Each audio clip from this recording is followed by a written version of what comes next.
जनवा मारेलू भाऊजाई, जनवा मारेलू भाऊजाई, जनवा मारेलू भाऊजाई। काहे चाचू हाथ बड़ा बोलाय अपन मरदे ए हो का हो सुना ना अरे काहे चाचू हाथ बड़ा बोलाय अपन मरदे घमामा होई हो देवरजी घमामा होई हो देवरजी घमामा होई हो देवरजी कमामा होई हो देवरजी, कमामा होई हो देवरजी। बारे भौजी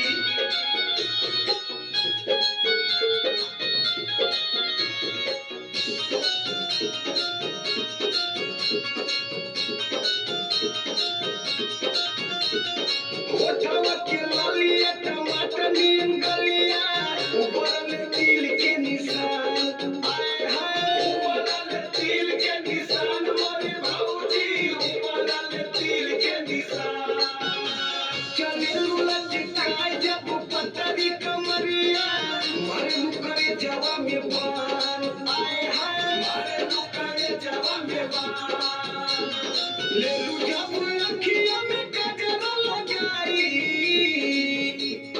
लेलू जब अखिया में गजरा लगाई, जनवा मारेलू भाऊजाई, जनवा मारेलू भाऊजाई, जनवा मारेलू भाऊजाई, जनवा मारेलू भाऊजाई, जनवा मारेलू भाऊजाई।